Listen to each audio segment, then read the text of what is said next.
Afternoon or good morning, depending on where you are. Welcome to this TDL webinar on post-quantum cryptography, which is going to be, it's been a subject which has been hot for the last couple of years, but is getting hotter and hotter as we approach that critical point when it becomes essential. Anyway, enough of that. We've got 5 excellent speakers and a wonderful moderator, Claire Vishik, who I hand over to now.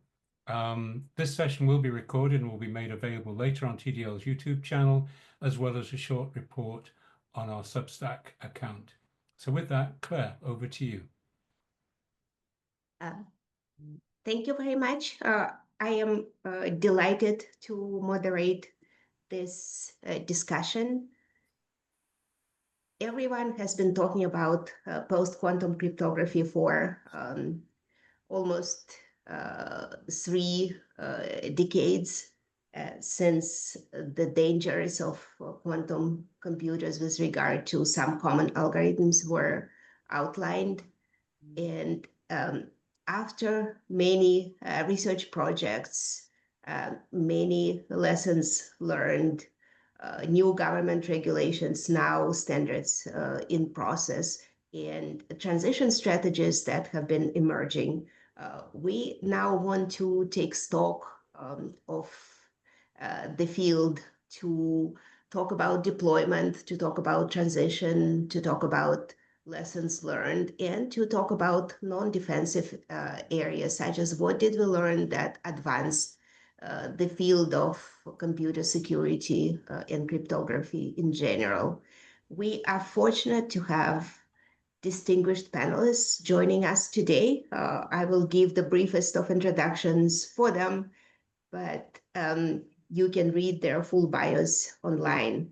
We have Brian LaMacchia, who is president of the FARCASTER group. We have Professor Tanja Lange, who is the chair in coding theory and cryptography in the Department of Mathematics and Computer Science at Eindhoven. We have Simon Petkovich, who is vice president of Quantum Safe Solutions, ID Quantic. We have Daniel Slamanik, full professor of cryptology at the Research Institute Cyber Defense Code in the Department of Computer Science at Universiteit der Bundeswehr, Munich. We have finally Jeanette Zakharieva, who is the Chief Operating Officer and co-founder of Quantum Dice. With that, we can begin our discussion with the panelists taking stock of the field and providing a general overview as how they see it in terms of the history, the deployment, the transition, and related issues. And I will start with you, Brian. What are your thoughts? Sure, thank you. And it's great to be here, and good morning or good afternoon to everybody who's watching. You know, from an industry perspective, the transition that we're facing now to post-quantum is not like new in the sense of an algorithm transition. We've actually done, this is the 5th algorithm transition that we have engaged in over the past 20 plus years, going back to when we had to replace MD5 hash algorithms starting in 2004. What is different about this case is that we've known since Peter Shor developed his quantum factoring algorithm in the 90s that if we could ever build quantum computers big enough and stable enough, we could attack the public key systems that were all commonly used today. Now, we're going to hear a lot. There was, of course, a tremendous amount of research on that and watching the industry try to build quantum computers. And we're now on the cusp of where we think that within a reasonable timeline, and we can debate how long that's going to be, we might actually see a practical large-scale fault-tolerant quantum computer. Here we have a case, though, where we know about the future threat, and we're trying to get ahead of it and do that transition. And that's a little bit different than our transitions in the past, where a sudden break of an algorithm that was currently being used has happened. So that's good in that it gives us time to prepare, and we have seen that in a lot of research and then standardization work, competitions to choose algorithms, standardization work, and now we're engaged in that work and in deployment, early parts of deployments. The downside is that you're trying to, in all of the companies that I consult with, convince them to put in work now for a future threat that hasn't become apparent yet. And that competes for resources against other immediate threats that they have to solve. So you'll hear all of us in the field beating the drum and saying, you can't delay engaging in your transition to quantum safe algorithms because it actually is going to take a long time. We know this from past transitions, it'll take a decade or more to do this. And so this really is the time at which, now that we have standard algorithms, the protocols are starting to get updated to engage in this field. And so this is a very timely panel to try to convince folks that you really can't delay the work any longer. And when you look at the timelines that are published by governments around the world for those transitions, they really do want to have us have to do that sort of immediately. They'd love to see our systems transition by 2031 or 2032. And I'll leave my initial thoughts there. Thank you very much, Brian. You pointed out that it's difficult to convince the technologists to invest in the transition now in advance of the actual threat materializing. What do you think is the main challenge, if you can name one? Oh, it's funding, and it's just what is, so there's, well, I'll say there's two. For my clients right now, it's a matter of where are they putting limited resources, and do they put it into protecting against future threats or mitigations against immediate threats? Or for the larger hyperscalers, it's that all of the resources seem to be sucked up by the move to invest in AI. And that's taking resources away from critical security work and cryptography that has to happen to keep those systems safe. Thank you. This is what I hear as well. There is a strong competition with artificial intelligence initiatives. Interesting. Tanja, you have been working on this topic for a while, well before the standardization process started, the competitions were announced, and you have done really groundbreaking work in this area. What are your thoughts on the field at this point? Yeah, I mean, I'm dating myself here a little bit. Also, you dated me already. So I like to joke that I've been doing post-quantum cryptography before it was cool. So I'm one of the people who was like already early 2000s saying, hey, look, we have the algorithms and we're seeing physicists build systems. We're seeing them get better. I mean, of course, now they are much better than they were 30 years ago, but already late 90s, early 2000s, there were clear engineering challenges, but they looked like they could be overcome. And so we've been running around since, mid 2000s, like those crazies who go with a sign, the end is nigh, saying like, look, guys, you need to prepare for the quantum transition. Now, when Brian is saying that now it's hard to find people to give you funding for that, 20 years ago, it was incredibly much harder because it wasn't even so much accepted that quantum computers are a coming problem and that we're just haggling of how many years it is. It was more like, oh, is this really happening or should we just do something else? Now, we then went the academic route and we grew a community around research in post-quantum cryptography. I mean, if you want people to move to something else, you first have to give them something they can move to. And I remember when we went the first workshop that was supported by one of those European projects, was an eCrypt workshop in Leuven. It was a small group of something like 40 people whom we got together. These were the people working on the kind of odd one out crypto systems that by then we had identified as likely resisting quantum computers. Back then we didn't even talk about isogenies, but we also had some people wearing like in more fringe areas that haven't survived so well. And from there, we really grew this community that now gave you solutions, that built something. We influenced people like the NIST competition. We talked with NIST going like, hey, you've been running competitions before. Don't you think it's about time to do something? And then eventually in 2016, they did say, yes, they're going to run this competition. And from those timelines, I'm really happy that we got here. I'm really happy that we can now say, hey, we have something you can migrate to. There is now something which is even standardized. Sometimes I'm now getting the feeling or getting the reaction from people that ask me for advice. They go like, oh, but 2030, that is way too soon. I can't possibly do this. Why didn't we do this earlier? Why didn't we hear about this earlier? Why didn't we get the regulations sooner? And I guess it's the same problem, because I mean, you can't get the regulations before you have the solutions, because then nobody would be compliant, and you can't have the solutions if there's not enough regulations to push it. So I'm very happy. I think the biggest achievement in those 30 years is that we've gotten it to the headlines, to the people's attention. I'm still feeling we're a bit too late. I wish we had been more successful in that, but I'm still the optimist and feeling we might be fast enough, just barely so, except for, well, today's data is probably lost, but at least tomorrow or like day after tomorrow data we can at least secure.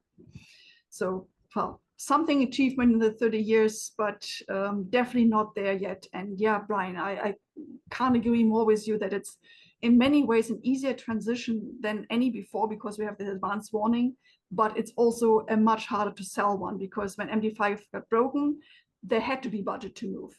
Now, yeah, it could be next year's budget. Right now we have something else. So this is still, but now we have all the different governments saying, yeah, 2030, you really should make it. And I think people are waking up. Thank you, Tanja. So the timelines have changed. With your experience in the field, what is maybe the main lesson we learned working on algorithms that were developed before the standardized algorithms appeared, or even the work of them and the competition started not such a long time ago? What do you think we learned from the early projects? Oh, I mean, in the early projects, we set the foundations to what came out of the competitions. I mean, the competition didn't come out of nowhere. The algorithms that were submitted were partially the same as the old algorithms, were partially tweaks to those. And I think we would have been far less confident in the security than we are now. I'm still the skeptical person who feels like, well, if something is less than 15 years old, scary. But yeah, it wouldn't even be 15 years old if it wasn't for the early projects. So I am glad you are saying this. Like the fuzzy statement experience, yeah. I would say is the main thing we got. Absolutely. Thank you, Tanja. Simon, you were working on both the technology and the regulations, or at least preparing the regulatory space. What is your view on the state of the field?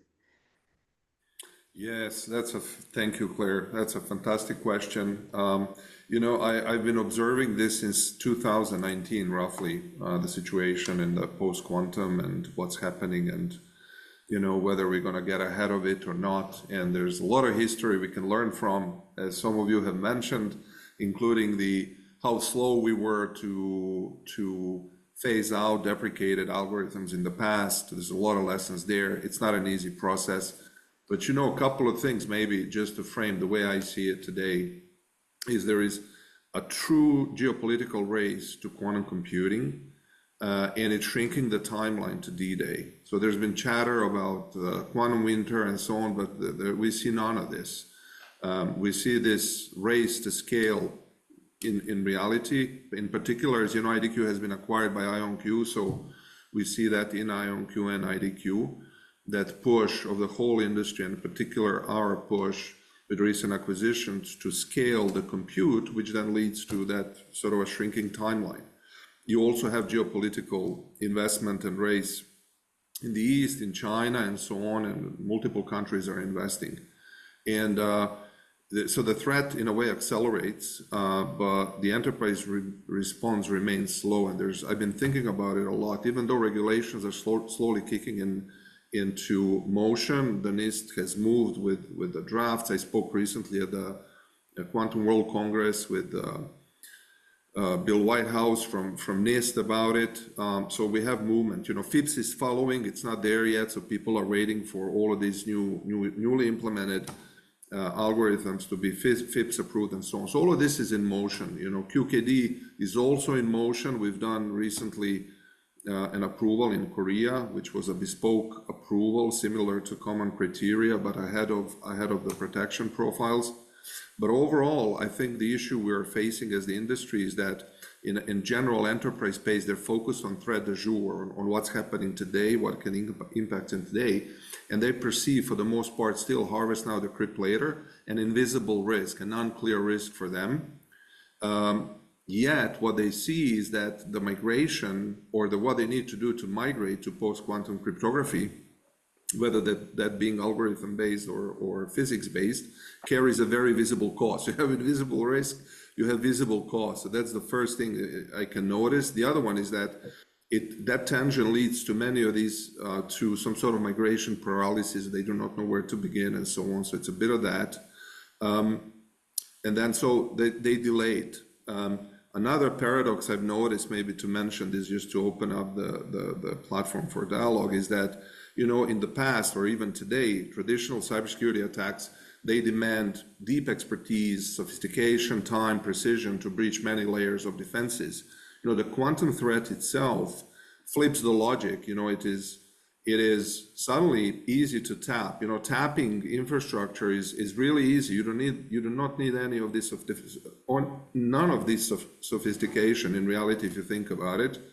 But it is exponentially harder to defend against it, because you have to migrate all of your infrastructure to quantum safe. So it's an asymmetry. It's an asymmetry that has developed over the past, you know, couple of years, and it's going to continue to grow. And in a way, it's a paradox that we have to face. So attackers gain time, defenders lose it. And we're doing all we can to educate, work, and we see, in fact, I must admit, we see a lot of movement both in the government and enterprise space for those that are forward thinking, that do not wait for regulations, that do not think quantum safe solutions are RegTech, regulatory technology. You see, there's a bit of that as well in terms of the tension. You know, is this RegTech, or do we have to just exercise prudency and do what's best for our shareholders and for protecting confidentiality of our data? So I see all of those things happening at once in this field. Thank you. You mentioned in your comprehensive intervention the certification issues and the economic issues, loyalty to shareholders at the same time as the expectation of regulations. Those two are connected to some extent. Where do you think the certification space is now, and how important it will be to observe the timelines that we currently have for the introduction of post-quantum? Is a question for me still, Claire? Yes.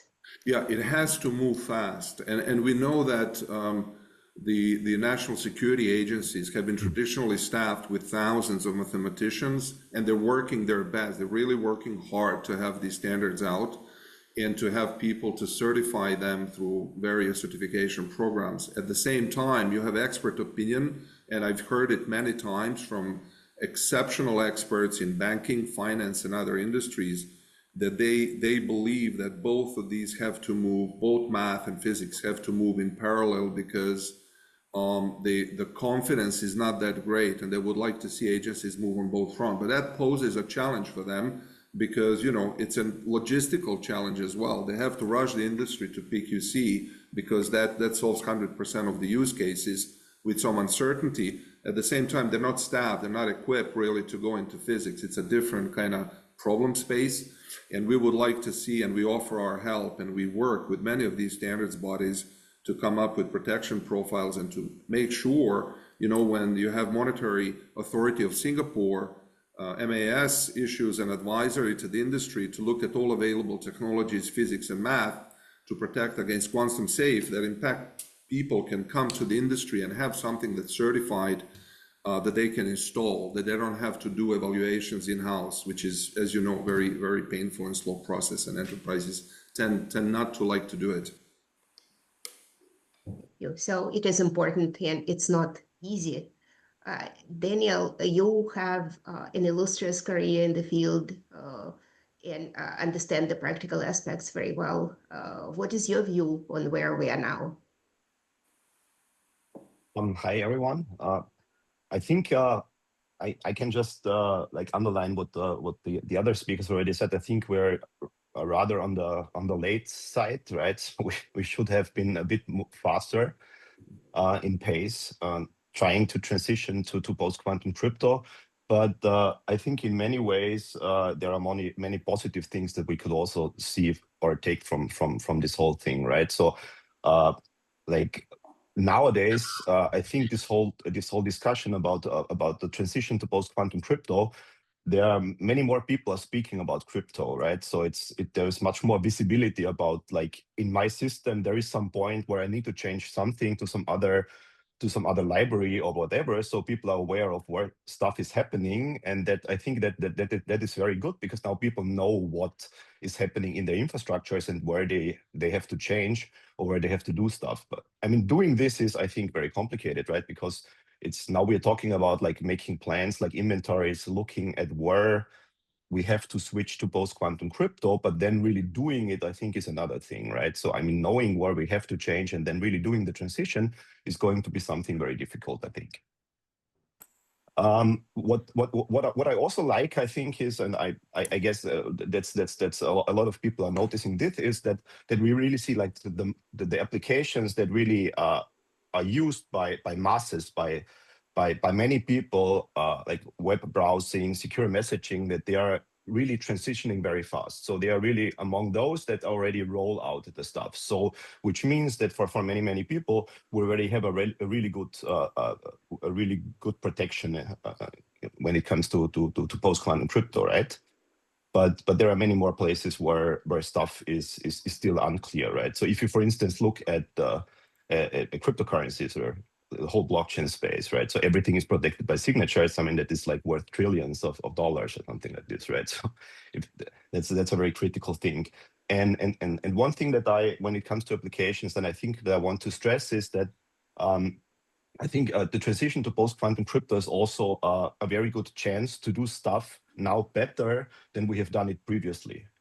Like, for instance, if you now view this whole discussion about digital identity, for instance, in Europe with this like European digital identity, now we've also seen in the US these like mobile driver licenses, and the effort that they had to do to make this stuff more privacy friendly when relying on old technology, like, you know, using ECDSA signatures for these things. And this doesn't really work together with privacy very nicely. And it now feels that when we transition to post-quantum crypto, we are kind of doing the same mistake again. So probably it would be good, and I think that would be a nice chance, and probably this chance is never coming again, so that we now think once we have to transition to post-quantum crypto, we also think these more advanced applications from the start and try to think about what we need to have, for instance, to roll out a privacy-friendly European digital identity, and having the right tools, the right cryptographic tools already at hand, and not to start later to engineer something into existing solutions which doesn't work as good as it could work. Thank you. A lot of ideas in your intervention. What do you think will be the most difficult areas in addition to finance that you already mentioned to transition to post-quantum cryptography? I think probably the highly regulated areas are problematic. So for instance, the military, I think, is not so easy because everything has to be a standard, right? And now we have standards in the public, but you need different standards, and it's not clear how fast this adoption will happen, and if the standards will be available and when they will be available. So I think there is even a bit more complicated, the whole scenario, because nothing is really happening there so far. Thank you. I agree that certainly is going to be complicated. Thank you, Daniel. Jeanette, you not only worked in this area, but you co-founded a company that works with this area. What are your views as a founder of a startup and as an expert? Thank you very much for the question, Claire, and thank you very much for the panelists sharing these amazing views. Without necessarily repeating what has already been said, I think it's very important to acknowledge the fantastic development and progress that has been done in post-quantum cryptography. As Tanja said, we evolved from theory to something that we can actually deploy, and we have to recognize that this is a major milestone. So early on, the challenge was turning strong mathematical ideas into something practical. And I would understand this wasn't a very easy journey based on what Tanja shared, but many of the first schemes, they were very sophisticated on paper, but very hard to implement. So for example, the key sizes were massive, the performance was slow, and the integration was probably very difficult within existing infrastructure. But that early experimentation, I would say, demonstrated what it takes to balance strong mathematics with practical engineering. And those lessons directly shaped the NIST process, which, by the way, has been an excellent model to open collaboration between different stakeholders across industry, governments, and academia. So these early lessons directly shape the standards we are finalizing today, and this is fantastic to see. From an industry view, I think one of the biggest impacts will be around the transition is that it is going to force us to build crypto agility into our systems. It is not going to be just a one-time algorithm replacement, and it is going to be more about managing cryptography as a living part of the infrastructure.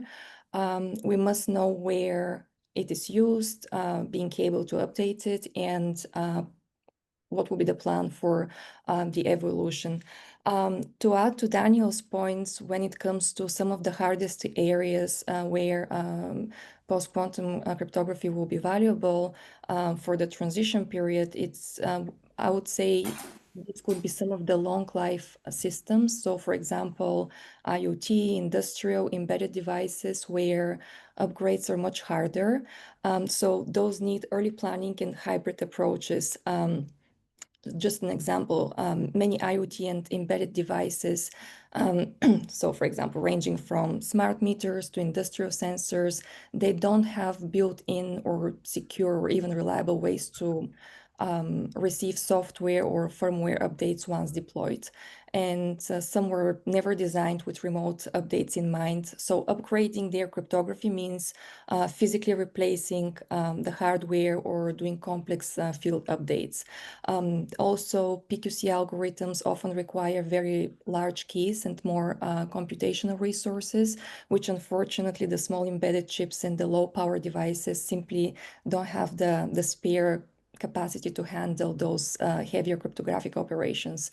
And we also have to take into consideration the long operational lifespans of many of the embedded systems, which are expected to operate between 10 to 20 years and if not longer.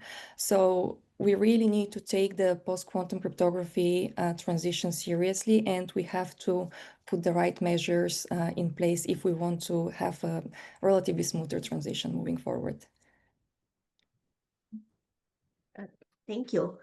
What do you think are the main issues with regard to long life systems during the transition period and afterwards? One example that comes to mind is aeronautical systems, for instance. They are developed, the platforms typically are developed 10 years prior to the deployment, at least, and then they are in existence for another 30, 40 years at least. So how do you handle those issues where the components are not easily replaceable? Yes, that's a great question. And here comes the right planning in place. So these long operational systems, such as industrial, could be like embedded systems, especially in industrial transportation, and aerospace environments, which are expected to operate for 10 to 20 years and if not longer. So the hardware, the firmware, and the security designs are usually fixed early in their life cycle. So if the cryptography becomes at risk, and with the approaching quantum threats, those systems can easily adapt. So this is the reason why the early upgrade or replacement planning is required. So we have to mobilize all the stakeholders within the supply chain, first of all, to understand the importance of start building systems that can be upgraded or updated in real time, and from there to start building the product development timelines for the next generation of systems. Thank you. This is an aspirational answer, and I hope upgradable systems will at some point become possible, but this is for the systems we are discussing probably still far in the future. Thank you very much, Annette. Great intervention. Simon, what is your view? You are working sort of in this area with regard to the long life systems. How do we plan for them, especially for the areas of national security, to ensure that the issues that might arise in the future with regard to vulnerability of the algorithms or any other concerns can be resolved? What do we need to do? Yes, well, thank you for a wonderful question. So you can slice this couple of ways. First, there are industries that have products that is very long-lived. These are typically connected, long-lived devices. Think of jet engines, for instance. These people have a huge problem whereby it's super expensive to replace hardware down the road. They have to go fast, implement all of this fast, and handle root of trust quickly. If I take this issue to network infrastructure, you then start getting into a taboo topic, and I call it taboo, but and it's, nobody dares to say to enterprises that just about everything they have will have to be ripped and replaced at some point to be truly post-quantum and to be truly quantum resilient. Everybody's talking about updates and upgrades, so we're going to end up for a period of time working with updated network infrastructure that may have applications that are post-quantum, such as IPsec, but the hardware itself may be non-trusted at that point, which poses very interesting questions around how to get around it. And then if you look at the classified type of industries and those looking for truly long-term confidentiality of data, what we see there is already system integrators in that space are looking at adopting technologies very quickly for those classified type solutions. They're implementing both PQC, hybridized PQC classic, as well as hybridized, to put it that way, math and physics, and we work with them to supply both of these. We supply QKD as physics-based large network scalable model with a hybridized algorithms on top for key movement in very large networks. So you see, you have that as well, which is very interesting and very, I would say, fits the model for defense in depth approach. So it fits that paradigm. And some of the customers that we work with call it a dual strategy, meaning that do not put all of the eggs in one basket type approach for this long-term confidentiality. And they also seek sometimes some additional flexibility whereby if you use two completely different kind of solutions for, say, out-of-band key exchange, and there is any kind of hiccup or failure on the other side where some of the algorithms may need to be replaced down the road. We all know, Nis has said at multiple ETSI conferences, think of PQC migration to be dynamic, not a one-time affair. Like, we're not going to get back to Diffie-Hellman, implement it and it's going to last for 40 years, very static way. What they're saying, they're unlikely scenario that this will repeat. So I think pragmatic customers are looking for a solution that gives them flexibility, defense in depth, gives them that additional risk mitigation strategy. Thank you. We certainly learned a lot, but it's probably too early to determine what new approaches we also need in order to cover the complex transition to quantum safe algorithms. It looks like for a while we are going to exist in the world of hybrid environments. Brian, what do you think are the main challenges in operating in those hybrid environments, which is probably what's going to happen for the next 10, 15 years? Right. In fact, so I actually, and most of the industry believes that what we're going to see, going back to some of Tanya's points about how old some of these algorithms are and how much research is behind them, that the prudent thing to do is to actually move to hybrid combinations now of the new post-quantum algorithms, along with our traditional classic ones, because the algorithms that we have now as standards coming out of NIST and elsewhere are still relatively new, even if they're based on old mathematical functions and hard problems that we've known for a while. We still don't have we gain confidence by trying to break things over time and failing at breaking. And so the more effort that we put in as a community to try to break an algorithm, we learn more about that and we gain more confidence in its protection capabilities. There is a dichotomy. There's a difference between some of the governments here on this point of moving to hybrid combinations. You see this particularly where the NSA in the United States and some of its Five Eyes partners are very much pushing a move strictly to post-quantum algorithms and not trying to hybridize with classic, whereas many of the continental European governments are coming out very strongly for the more hybrid approach that I would say industry is favoring right now. You see this in particular, the way that the TLS protocol and the IETF is being updated. This is to, I think it was to Daniel's point, that this is where we're actually getting sort of the early adoption, and where most users are first going to encounter PQC is in their daily use of web browsers and messaging apps like Signal and things like that are adopting it. The place where I think we're going to run into issues is when, to Janet's point, you are dealing with cyber physical systems where you actually don't have the ability to go retrofit and build a hybrid system. What you're going to do is get hybridization by layering. If I have a physical system that I can only touch every 15 years or so when I upgrade the hardware, I don't have the ability to go into a SCADA system and a control system to go update and put a hybrid PQC algorithm. What I'm going to end up having to do is probably, as a temporary measure, layer a post-quantum like encrypted network tunnel or a VPN or something around an existing classical channel. And I'm going to be dealing with a hybrid, which is really two independent implementations layered on top of each other to maintain an end-to-end between an existing system and to add post-quantum on top of that. So that adds complexity. The debate between the governments appears to be one of which is more likely to give you understandable, provable security properties, layering a post-quantum layer on top of a classical layer, moving to just post-quantum, which is easier, they say, to analyze, or looking at the hybrid modes, which I think give us, a little bit of protection against one of the new algorithms not being as strong as we think it is. So there's a lot of challenges in how to do that. And of course, it's easier on the encryption side. On the signature side, I'll simply say that we've got other challenges as well. And how do we deal with sort of multiple signatures? I'll leave it there. Great comment.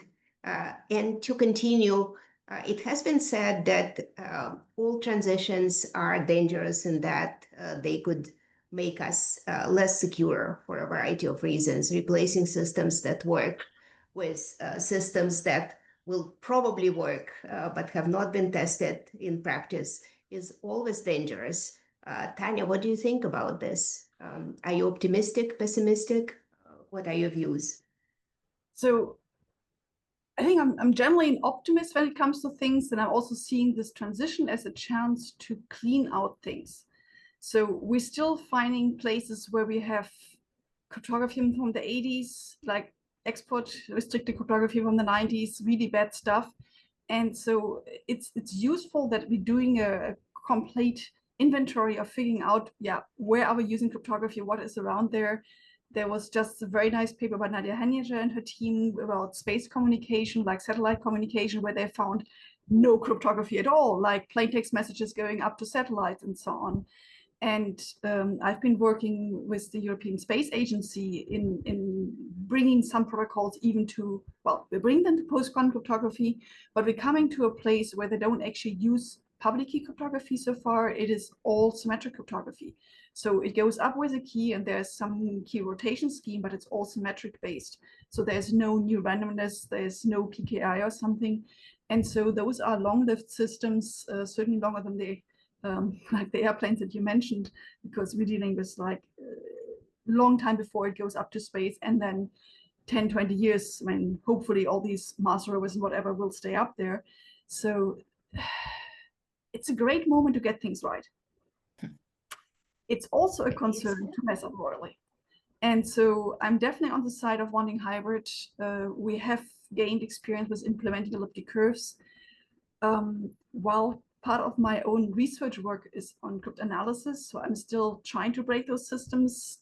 It's not the topic that I put a first year PhD student on because it's not guaranteed to give papers. But I think it's super important that we understand the security of those systems. But what I'm happy to put a first year PhD student on is implementation security. Really understanding what is going wrong with implementations right now, understanding where do we get little side channel tricks that we learned with elliptic curves that took us 5-10 years. We should have a steeper learning curve with post-quantum, but we don't have all of those yet. We're still finding things that really shouldn't have been in public in post-quantum implementations, like the deployed ones. And so please in hybrid mode, so that we have both the security from the elliptic curve where we understand the implementation. Yes, it won't help us against quantum computer, but if the quantum computer is not fast enough to break it in real time, then it doesn't get to the other one. And Brian, when you were mentioning the SCADA systems, if I may do a very brief advertisement together with colleagues from Taiwan and the US and Eindhoven, we've been building a tunnel system called PK Connect, which is meant as the end-to-end tunnel. So VPN is only going to the VPN server. This is something we are promoting to be put on the system or on a little box just in front of the system, dealing with people who have lab equipment that's still running Windows 95 or something that you possibly can't run anything decent on, but at least you can get it on-prem with good tunnels, and then you have to secure it on-prem. And that's, I think, one way to patch on. And if then people use it to also have post-quantum TLS running over it, awesome, then you have two protections. It is fast enough that we can afford it, and it gives you this extra comfy feeling that nobody will be able to peel those layers. Thank you, Tanja. Impressive. And also, well, of course, a concern with massive transition, something that has never happened before, where our probably most compatible experiences replacing the algorithms, which also took decades. There was a question from the audience that fits in here. What do you think about the comparison between the hybrid and on-top approach? Daniel, what do you think about those two approaches? Are they going to coexist? Are they going to be applicable to different areas? I think they are going to coexist, as Brian said, in some settings, also as Tanja said, in some settings it's simply not possible to just come up with a new implementation that does a hybridization.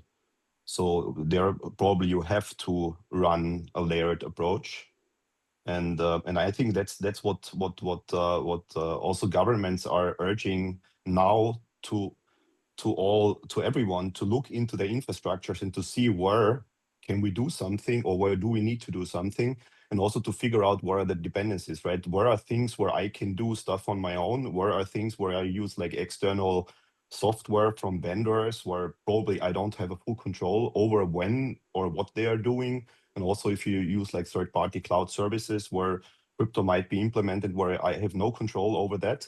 So I think that can be quite complex, and I think you really have to do a good analysis to figure out which approach could even work. And in practice, I guess it's going to be a combination of all. In an ideal world, you could really do everything hybrid, or like that could work, but I think in the real world, it's not going to work.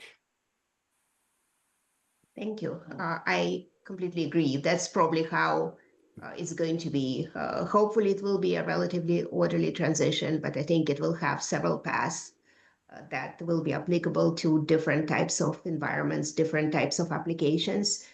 Jeanette, what do you think are the applications areas that need to be prioritized for the transition? You already mentioned the issues with low power IoT systems. What else would you Yeah, mention? definitely. So generally, the whole PQC transition would be less about, as we discussed, replacing the algorithms, but more about managing this complexity that we have. So every organization first needs to know where the cryptography lives, whether it's in the product, in the code, in the supply chains, before they can modernize it. So in terms of priorities, we should probably focus on systems with long data lifespans. So we talk about defense, healthcare, and financial infrastructure, where information encrypted today needs to remain secure for decades.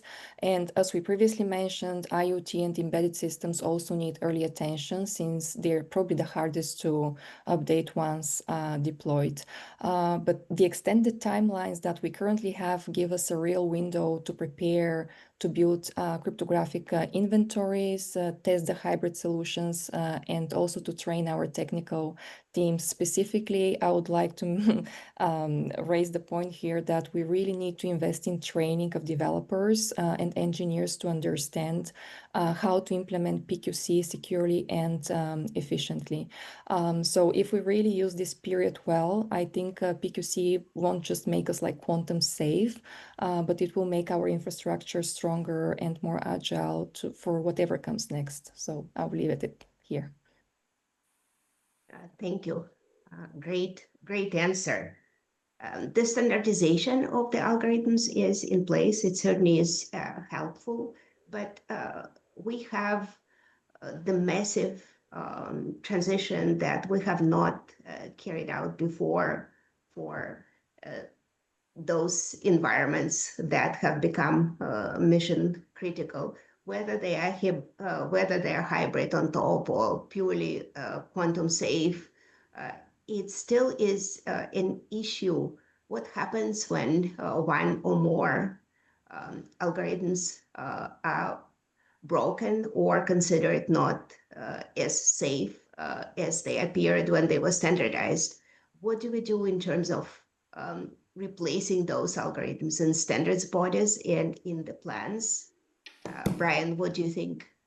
So this is why all of us probably on this call for the past many decades have been calling for cryptographic agility as a fundamental architectural principle in the systems we built, right? If you start from an assumption that all of your cryptographic algorithms will eventually weaken and break over time, which actually is a fair assumption because our ability to cryptanalyze things gets better over time and adversaries have more compute power, or you get new physics that comes along like here in the post-quantum space or in quantum computing. You have to design your system such that you don't hard code in the algorithms so that it is that you're currently using so that you can switch. Now, we have generally failed as an industry to do this. I will admit that, you know, when I ran the crypto review board at Microsoft for 20 some odd years, this was a fundamental architectural principle and a requirement for all the systems that came in. And yet some product teams were better than others at actually adopting cryptographic agility as a fundamental architectural principle. And the movement to PQC just highlights that. Even if we believe that the algorithms we're moving to are going to stay around and be secure for decades, we're still looking at possibly a couple of transitions anyway, a transition to a hybrid system of classical plus PQ.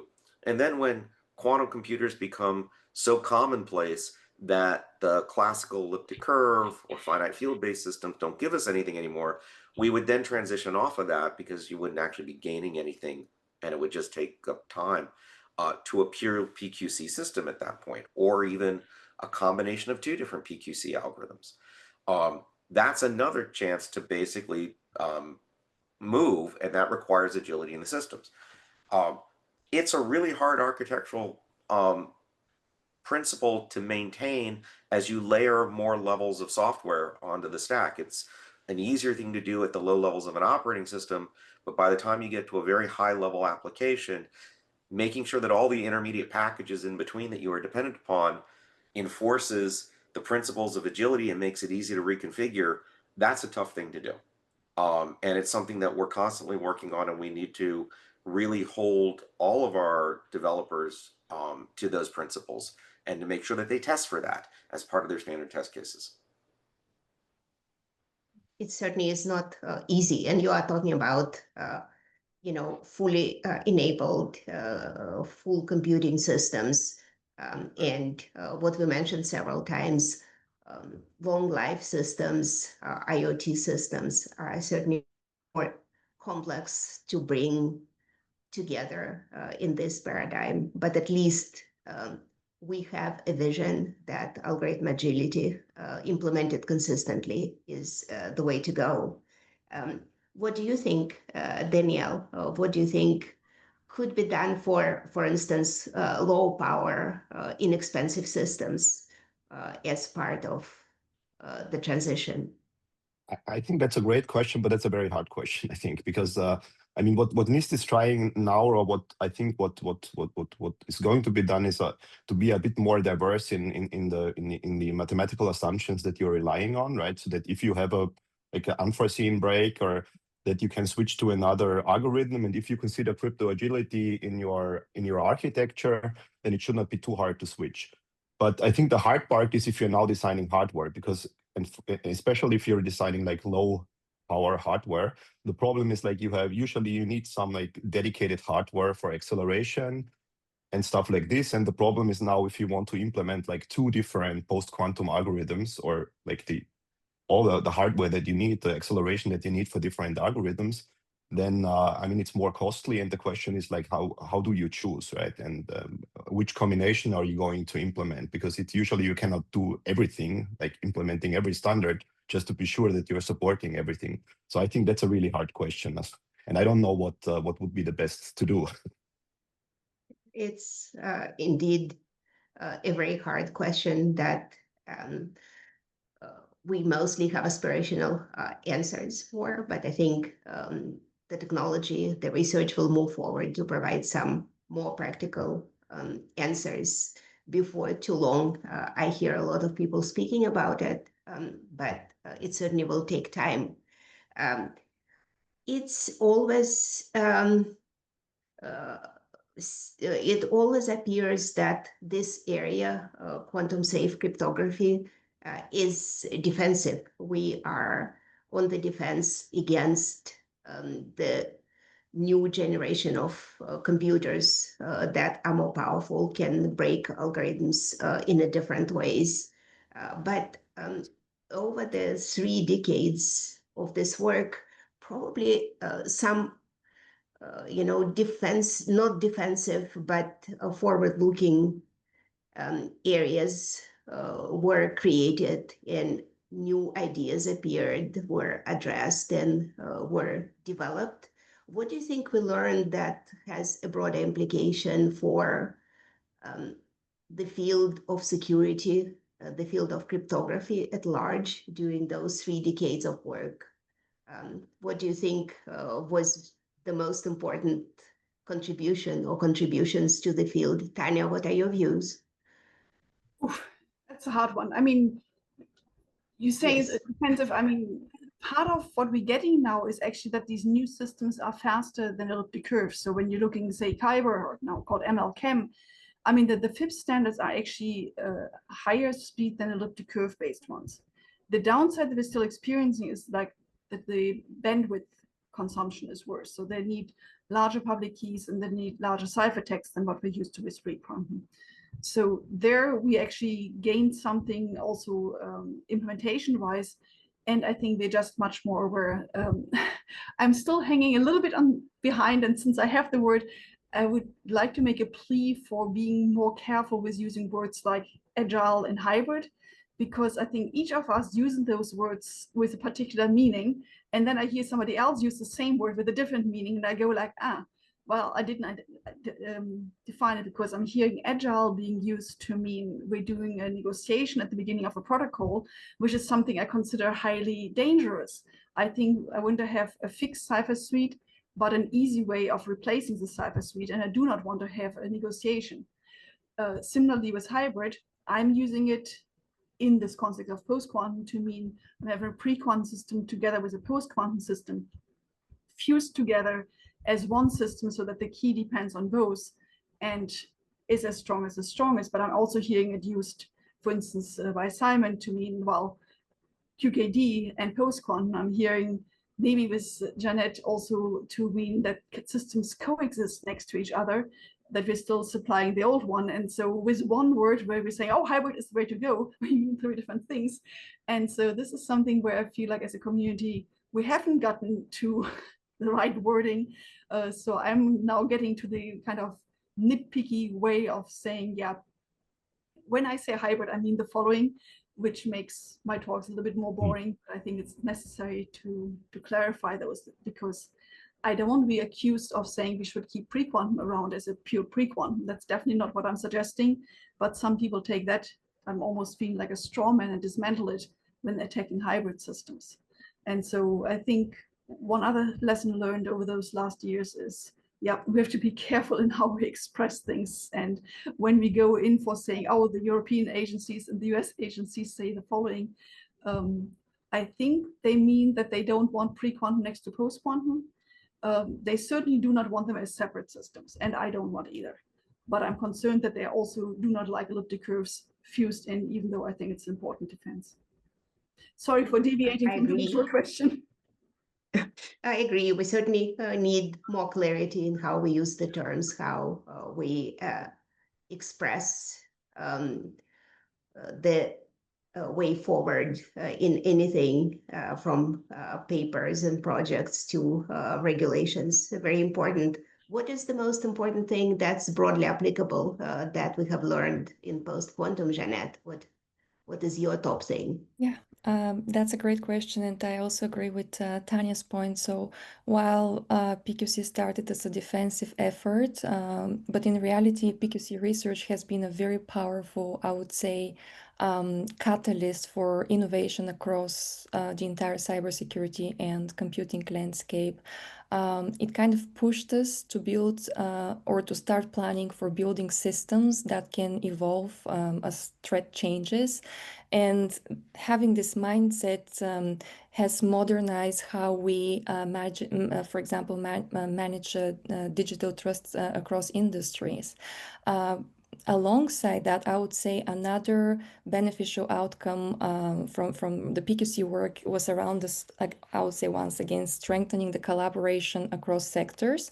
The NIST process and the global engagement around the PQC have shown that open and transparent competition can produce very strong and more resilient security standards.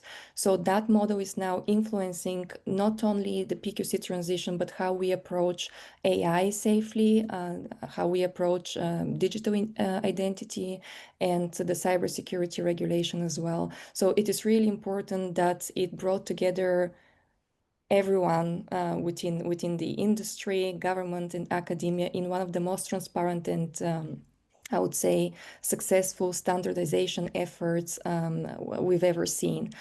So although PQC was born out of the need to defend, its impact is far broader, and it's making our digital infrastructure stronger and more adaptive and better prepared for whatever comes next, I would say, whether it's quantum or something else. I completely agree. I could probably go on to name dozens of things that were created in the course of this work, but as you pointed out, collaboration, broader applicability is very important. Daniel, what is your top achievement in the field that goes beyond the defensive capabilities? So I agree with what has been said before. So what I want to reiterate is this this awareness of where crypto is happening, right? Because nobody sees crypto, but now there is much more awareness where crypto is happening. And people are seeing that there is lots of places where crypto is actually happening, although you're not seeing it. Another thing, and I keep my statement short because we're already like quite late, is that I think one nice outcome of this PQ research is, I mean, there was an increasing interest in lattices, right? And without this increasing interest, we probably would not have fully homomorphic encryption nowadays, right? So we even have tools that are not known to be, that you can construct them from like pre-quantum assumptions. So you can only construct them from like post-quantum assumptions, so from the post-quantum world, and that gives you completely different thing, right? It's one of the central tools of like privacy enhancing technologies nowadays. And they kind of like fell out of this increased interest in mathematical assumptions that are behind the post-quantum cryptography. Thank you. I was hoping that somebody will mention things like homomorphic encryption, and you did. Outstanding. Simon, what is your top thing that goes beyond the defensive capabilities in PQC? Oh, you know, this whole subject, we'll need a couple of more years to mature. I like to see people thinking ahead of the curve. And there was one comment I wanted to reflect on what Tanja has said about agility or touching legacy systems, which shows the heart of the problem. So when we started developing the first cryptographic agility tool in the industry back in the day at ICERA 5-6 years ago, which was called ICERA Advanced, the cryptographic discovery tool, one of the feedbacks we got from an early customer said, "Oh, I really need you. Oh, I love the topic. I would really need you to solve this. I have a mainframe. It uses TLS 1.0 and would like to make it quantum resilient. But the logistical limitation is do not touch the system. Do not put anything on it. Do not restart it. Do not touch software, but make it post-quantum ready." And this is the reality of the industry, and this is reality of what we need to deal with.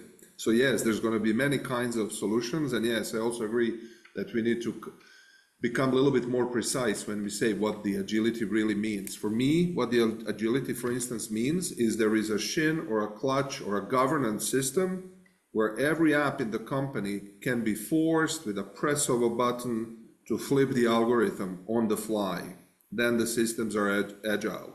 And this is probably 5 to 10 years away, for instance. Yep. Yeah, absolutely. It certainly is at least 5 years away. And it's amazing to hear a mainframe and post-quantum cryptography mentioned in one intervention, but it certainly is true. And Brian, you get to make the final remarks on what was the greatest achievement of the field up to now that is not necessarily defensive in your opinion? Right. Well, I'll just say first, I'd love to have Simon's button. I've wanted it for a quarter century, and I think it would be a great achievement if we could get there in 5 to 10 years on that. Look, I think the best thing that's happened out of this, not only all of the research in underlying mathematical problems that have shown up in new places, such as in fully homomorphic encryption. Daniel knows from work with past members of my team on MPC in the head and doing signature work. The whole move to PQC has broadened the research horizon and just the field of things we're looking at in public key cryptography. And so that's been a great thing for the field.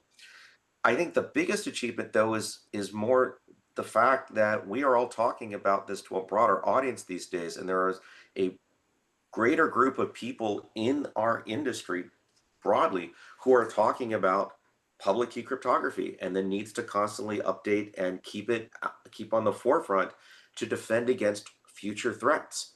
Instead of looking backwards, we're now looking forwards, and we are getting traction across protocols, and there's a ton of protocols that have to be updated to actually move. And so we're being forward looking in that. And that's probably the greatest thing that's going to have long-term impact, is the fact that we are all having this conversation now. And whether we should have had it a couple of years ago or what have you, we're doing it. And that's been the big outcome of this, and will lead to more outcomes in the future.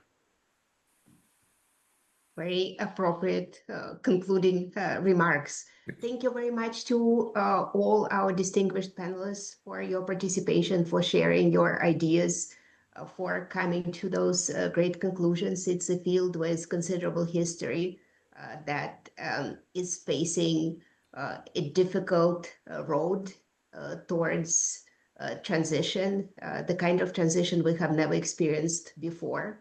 But you outlined the positive issues that came out of this work and this complex planning, awareness, the ability to look forward, the ability to address issues that have appeared too broad before. We need to do a lot of work to arrive there, and the timeline is significant. Well, 5 years is optimistic, probably at least 10, but at least we sort of know where we are going, and this is great.